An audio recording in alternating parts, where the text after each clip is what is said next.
Hello. Moving ahead in chapter हम definition देखेंगे transfer की as per section 2 subsection 47 of income tax act 1961। What is transfer? हमें समझ में आ गया कैपिटल गेन तब चार्ज होगा जब कैपिटल असेट का ट्रांसफर होगा, ठीक है। बट ये ट्रांसफर मतलब कब हम इसे मान लेंगे कि this is sold out, the capital asset is been sold out, और यहाँ पे कैपिटल गेन या कैपिटल लॉस कैलकुलेट होगा। तो उस ट्रांसफर की डेफिनेशन क्या है? Asset is been sold, exchange,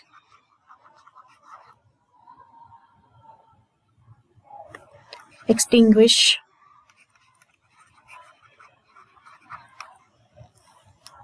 compulsory acquisition हो गया। कंपल्सरी एक्विजिशन मतलब कि ऐसा होता है ना कि गवर्नमेंट एक्वायर कर लेती है आपकी लैंड, आपकी building for more developed infrastructure. जैसे अभी आंध्रा में हुआ था, हैदराबाद जो सिटी है पहले कैपिटल थी आंध्र प्रदेश की, जो तेलंगाना में शिफ्ट हो गई है ना। फिर वहां पे जो है एक नया कैपिटल बनाने के लिए गवर्नमेंट ने कंपल्सरी एक्विजिशन किया, एंड उसके बदले में गवर्नमेंट क्या करती है, दे पे फंड्स और लैंड व्हाटएवर ना। वो बोलते हैं कि नहीं, हम तुम्हें फ्लैट के बदले फ्लैट देंगे, या फिर इतना फंड्स जो है कंपल्सरी एक्विजिशन जिससे ले रहे हैं उसको मिलेगा। तो ये जिस डेट पे आपका कंपल्सरी एक्विजिशन हो रहा है, ठीक है ना, या जब भी एक कंपल्सरी एक्विजिशन हो रहा है उसको ट्रांसफर बोलेंगे, एंड यहाँ पे कैपिटल गेन कैलकुलेट होगा, ठीक है। जीरो कूपन बॉन्ड हमने पढ़ा था नहीं? इसका मतलब क्या होता है? जीरो कूपन बॉन्ड मतलब ऐसे बॉन्ड्स इशू होते हैं जिसमें इंटरेस्ट नहीं मिलता है, we don't get interest. Then what is the benefit of taking such bonds? Benefit ये होता है कि this bonds are issued at a very low price, ठीक है। एंड जब मेच्योरिटी होती है, at maturity they are matured at face value. Otherwise जो बॉन्ड्स होते हैं वो फेस वैल्यू पे ही इशू होते हैं एंड उसके ऊपर इंटरेस्ट मिलता है। जीरो कूपन मतलब जीरो इंटरेस्ट, ठीक है। तो इनकी जिस दिन मेच्योरिटी हो रही है इन बॉन्ड्स की, उस दिन माना जाएगा they are transferred and capital gain charge होगा, ठीक है। आगे और क्या हो सकता है? कैपिटल मीन्स ट्रांसफर, ट्रांसफर की डेफिनेशन में और क्या आ सकता है? द डे यू डिसाइड और एन असेसी डिसाइड, चलो असेसी डिसाइड्स कि उसका कोई पर्सनल असेट है, वो उसका बिजनेस करेगा, ठीक है, एंड उसको स्टॉक बना दिया, तो उस दिन जो है ट्रांसफर प्लेस ले लेगा। या फिर और असेसी है, वो बिजनेस बंद कर रहा है, बिजनेस चेंज कर रहा है, तो बिजनेस में जो स्टॉक इन ट्रेड है वो अपने घर पे ले आया, उसको उसने क्या बना दिया? Personal asset. He transfer the stock in trade to personal asset. इसका एक सबसे बेस्ट एग्जांपल होता है ज्वेलरी। पर्सनल ज्वेलरी को वो पहले बिजनेस में ले गया, तो जिस दिन ये बिजनेस में ले गया और उसको स्टॉक बना दिया ज्वेलरी को, उस दिन उसको बोल दिया जाएगा ट्रांसफर हो गया है। ज्वेलरी की शॉप थी, ठीक है, उसमें स्टॉक रखा हुआ था, उस स्टॉक को वो घर ले आया, उस दिन वो उसका पर्सनल असेट बन गया। तो इस दिन क्या होगा? इस दिन पीजीबीपी कैलकुलेट होगा, उस दिन कैपिटल गेन कैलकुलेट नहीं होगा, उस दिन प्रॉफिट बिजनेस प्रॉफिट कैलकुलेट होगा, ठीक है। एंड जिस दिन ये इसके पास आया है that would be date of acquisition. ये क्या होती है ये हम अभी आगे पढ़ेंगे। डेट ऑफ एक्विजिशन, किस दिन हमने ली, हम किस दिन, ठीक है। तो ये ट्रांसफर्स की डेट अभी हम डिस्कस कर रहे हैं। It is almost a date of acquisition, date of transfer, दोनों चीजें चाहिए होती हैं हमें। कुछ सिचुएशंस हैं जिसमें ट्रांसफर कब माना जाएगा। Suppose you are holding shares of a company जो लिक्विडेशन में आ गई है। लिक्विडेशन मतलब क्या होता है? लिक्विडेशन मतलब कंपनी जो है लॉसेस में चल रही थी या due to some reason company बंद होने वाली है, कंपनी के एसेट्स जो है बिक रहे हैं और वो लिक्विडेट हो रही है, ठीक है। आप किसी कंपनी के शेयर लिए हो, ठीक है, वो कंपनी लिक्विडेट हो रही है, तो उस केस में हम ट्रांसफर कब मानेंगे? डेट ऑफ एक्विजिशन तो वही रहेगी।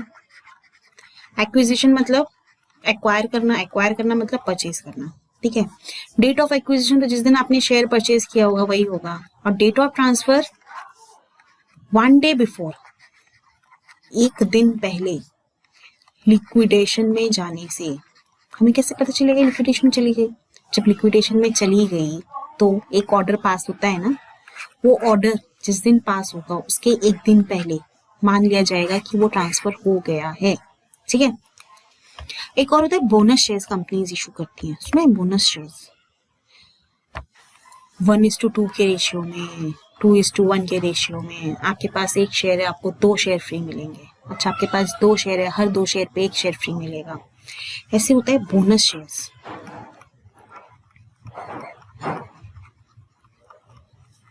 ना। अभी लेटेस्ट किस कंपनी ने दिया था? अभी लेटेस्ट दिया था मेघमानी फाइनेंस ने,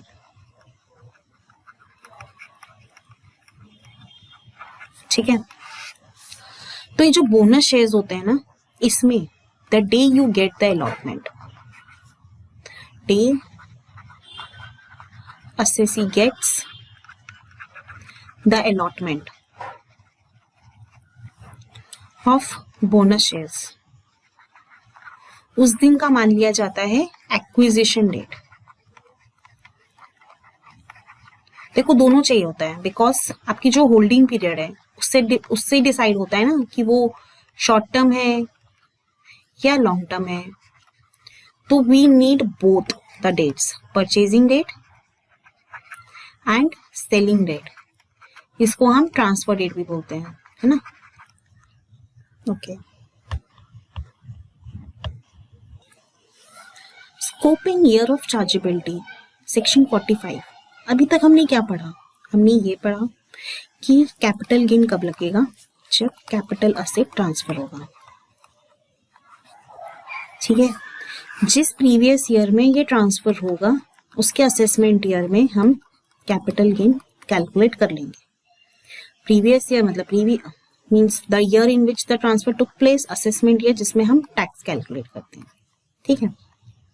ठीक है, अभी तक तो बहुत सिंपल डेफिनेशन थी, बट सेक्शन 45 यही बोलता है कि ट्रांसफर लिया, जिस ईयर में ट्रांसफर होगा उस ईयर में हम उसके असेसमेंट ईयर में हम कैपिटल गेन कैलकुलेट करेंगे। But there are some situations जहां पे ट्रांसफर पहले हो जाएगा बट हम उसका जो कैपिटल गेन है वो सिचुएशन के अकॉर्डिंग हम उसको कैलकुलेट करेंगे। जैसे कि हमें मिलता है इंश्योरेंस क्लेम,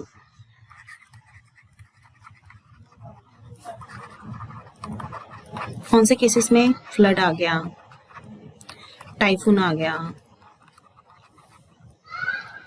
है ना, फायर लग गई,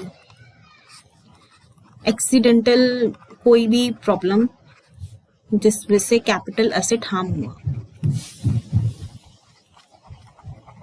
और उसमें हमें इंश्योरेंस क्लेम मिल रहा है ना। ऐसे केसेस में क्या होता है ना, टाइम लग जाता है प्रूफ करने में।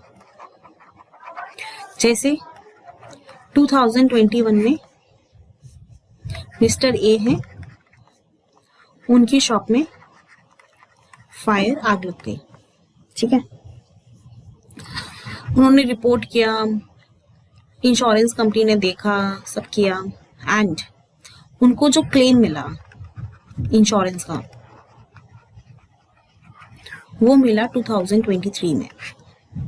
अब ट्रांसफर तो हो गया, यहाँ पे असेट जा चुकी है, शॉप में फायर लग गया, असेट जा चुकी है, बट क्लेम आके मिला 2023 में।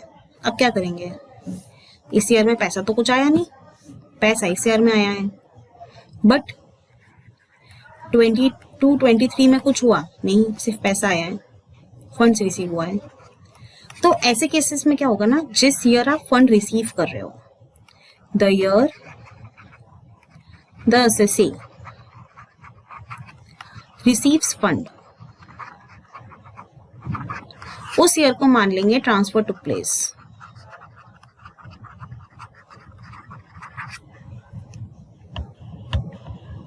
उस ईयर में मान लेंगे ट्रांसफर टू प्लेस।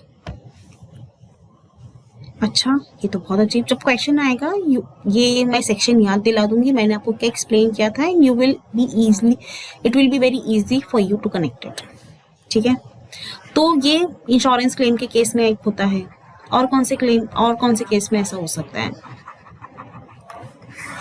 दूसरा, कंपल्सरी एक्विजिशन में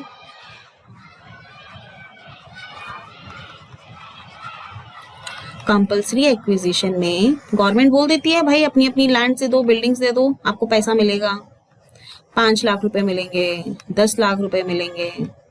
वैसा तो होता नहीं, आपने बिल्डिंग खाली करी, नेक्स्ट डे आपके अकाउंट में फंड्स आ गया। गवर्नमेंट स्कीम में टाइम लगता है। अब आपने बिल्डिंग तो ट्रांसफर की थी 2015 में, फंड्स आपके बैंक अकाउंट में आए हैं 2021 ईयर में। ठीक है, अभी इसी साल आए हैं, पिछले महीने ट्रांसफर हुए। अब इस केस में क्या करोगे?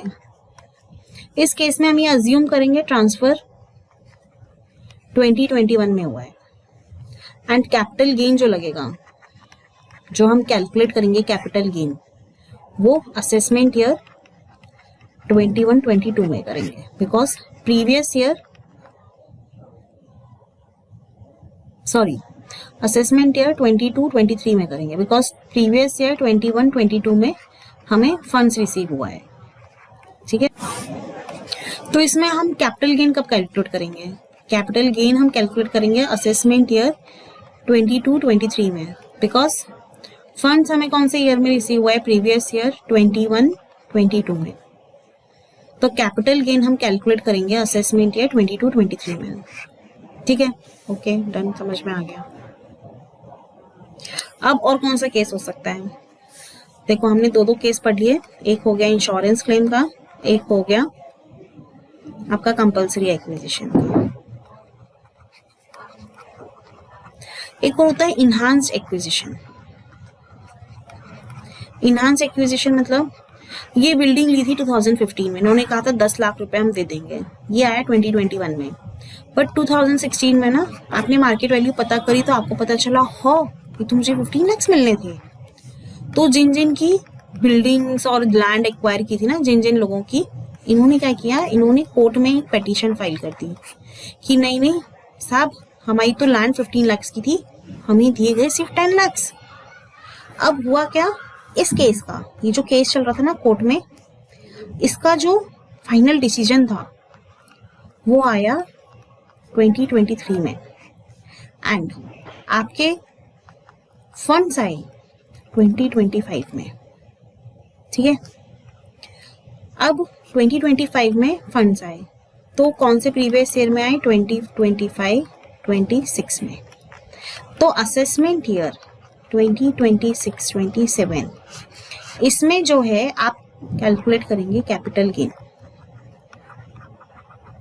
इनहांस एक्विजिशन में मैक्सिमम मैं ये नहीं बोल रही हूँ 100% केसेस में, बट आउट ऑफ 100 95% केसेस में। ठीक है, कॉस्ट ऑफ एक्विजिशन ये क्या होता है मैं बताऊंगी।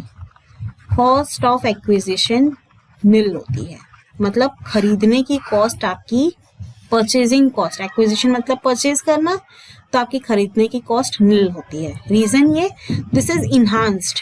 हमें 10 लाख तो पहले मिल गए ना, तो हमने कैपिटल गेन इधर ही कैलकुलेट कर लिया होगा, इधर हमने टैक्स पे किया होगा, तो ये जो है हमारा इधर इसलिए नील आता है।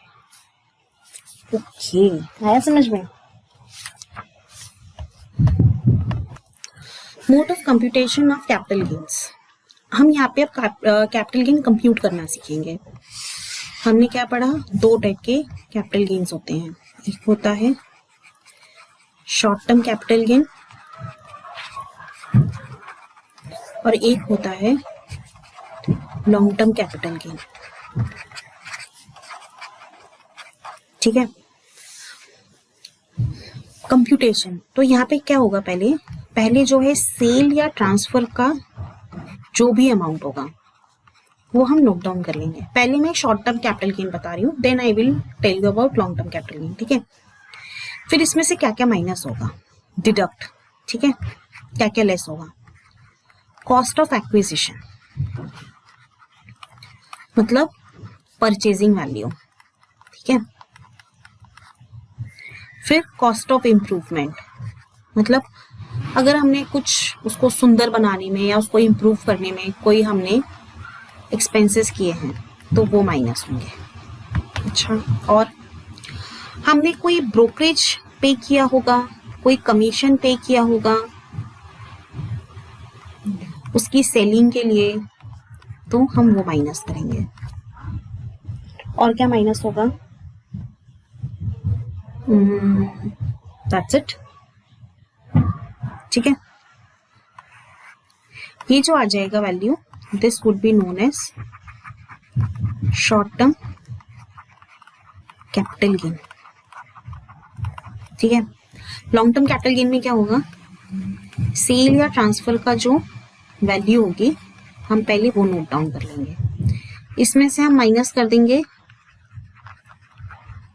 ब्रोकरेज या कमीशन जो भी हमने पे किया होगा। ठीक है, ये वैल्यू आ गई एक।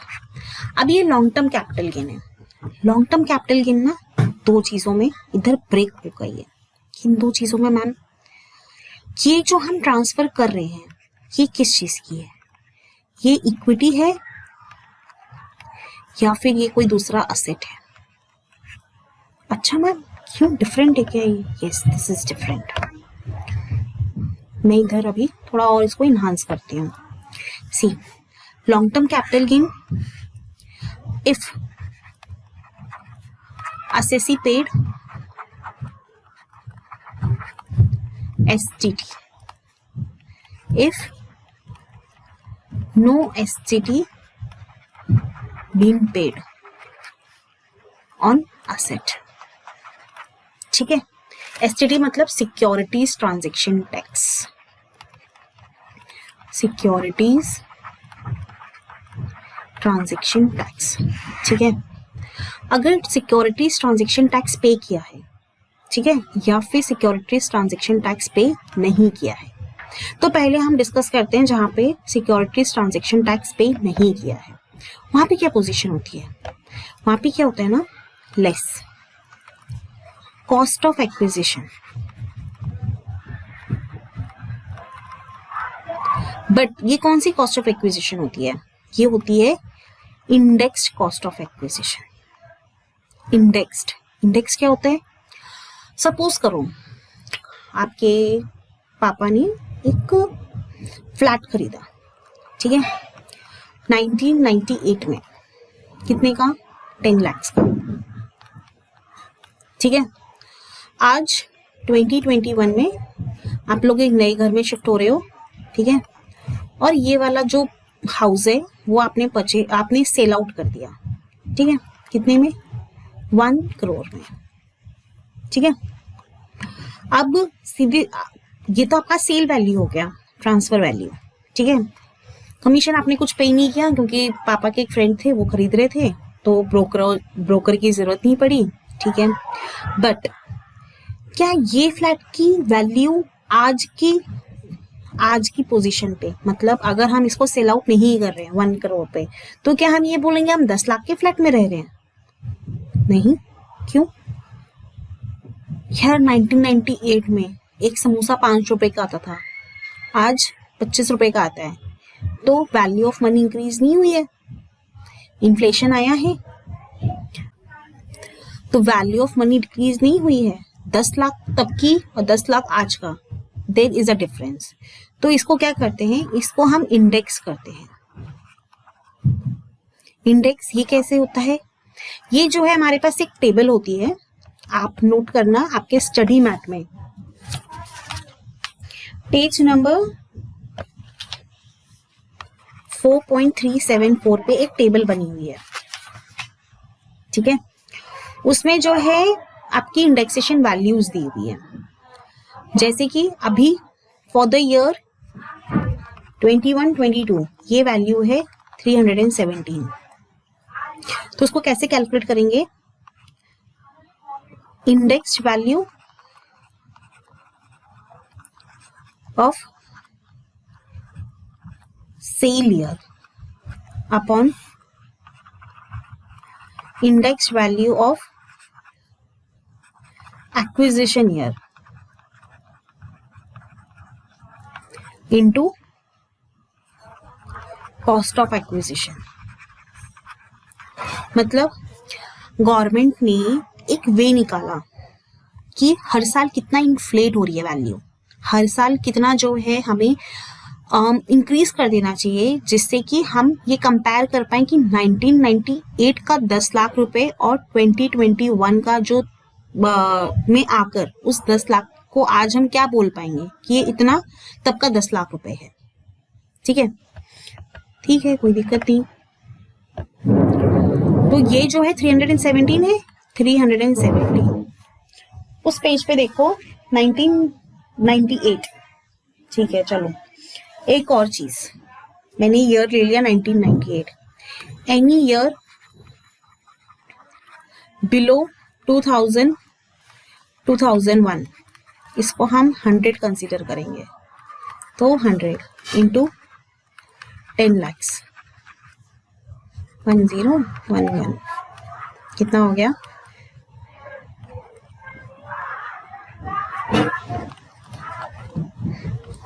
31,70,000। मतलब 1998 में जो 10 लाख रुपए था वो 2021 में 31,70,000 रुपीज तब का 10 lakhs था, आज का 31,70,000 तब का 10 लाख रुपए था।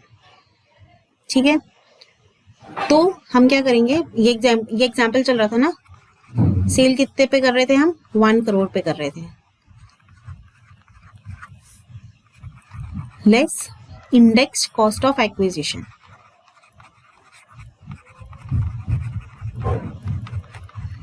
That is 31,70,000। कितना आ रहा है अभी है,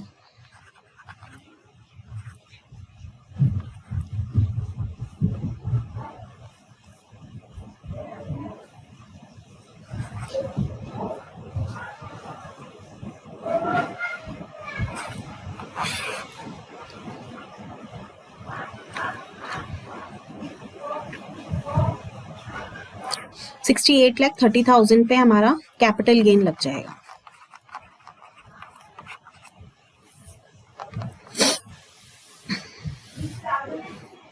ठीक है, this was just an example.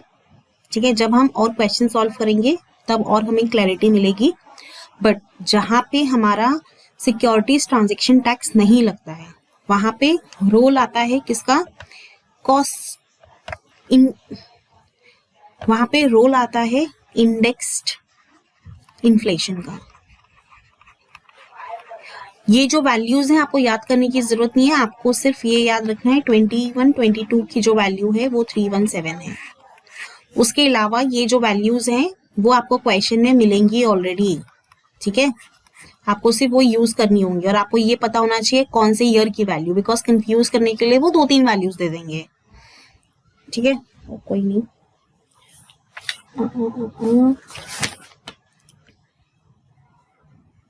अच्छा, अब जहां पे हमें सिक्योरिटीज, जैसे कि कोई शेयर लिया हमने, ठीक है, रिकॉग्नाइज स्टॉक एक्सचेंज से,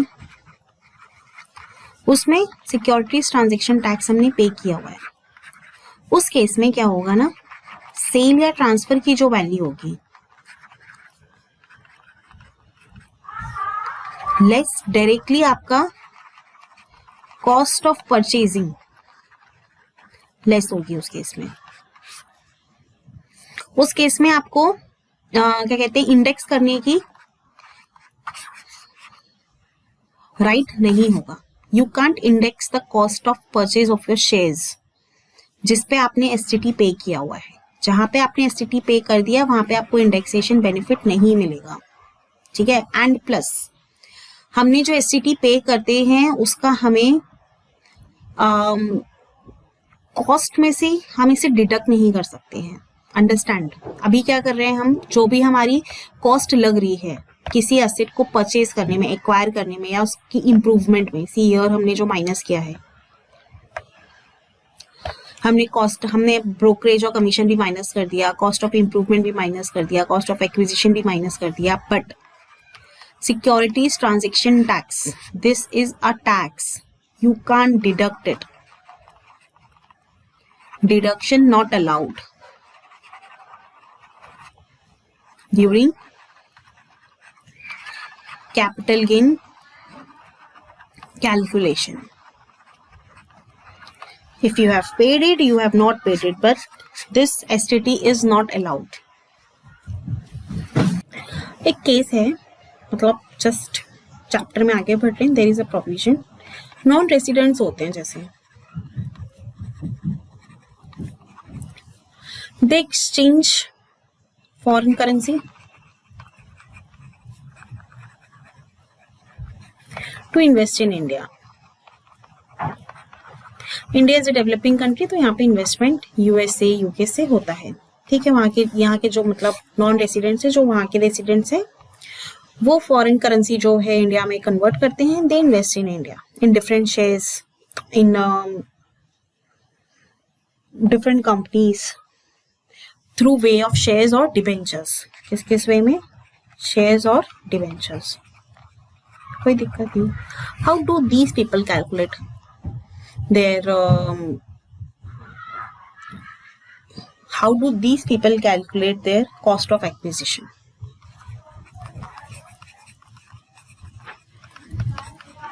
या फिर कैपिटल गेन,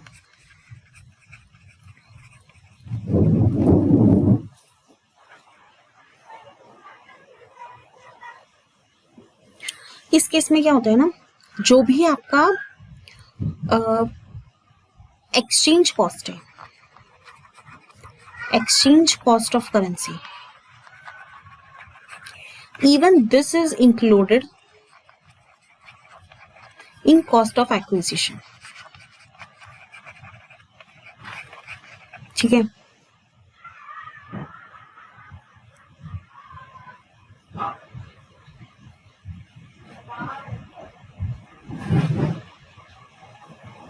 बस जिस दिन ये ट्रांजेक्शन्स हुए हैं, कौन से, बाइंग एंड सेलिंग वाले, उस दिन का TTBR rate and TTSR rate निकाला जाता है। What is TTSR and TTBR?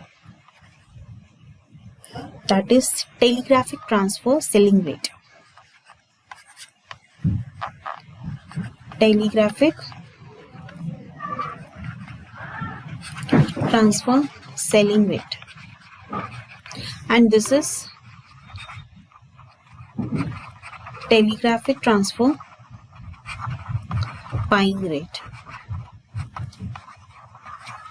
Okay, तो इनका एवरेज निकाल के ये कॉस्ट निकाल ली जाती है, एंड ये कॉस्ट जब निकल जाती है तो वो उसमें ऐड होती है आपके कॉस्ट ऑफ एक्विजिशन में, टू कैलकुलेट कैपिटल गेन। हाँ, जब हम ये प्रोसीजर करते हैं तब उस केस में भी हमें इंडेक्सेशन बेनिफिट नहीं मिलता है, इंडेक्सेशन बेनिफिट नॉट अलाउड।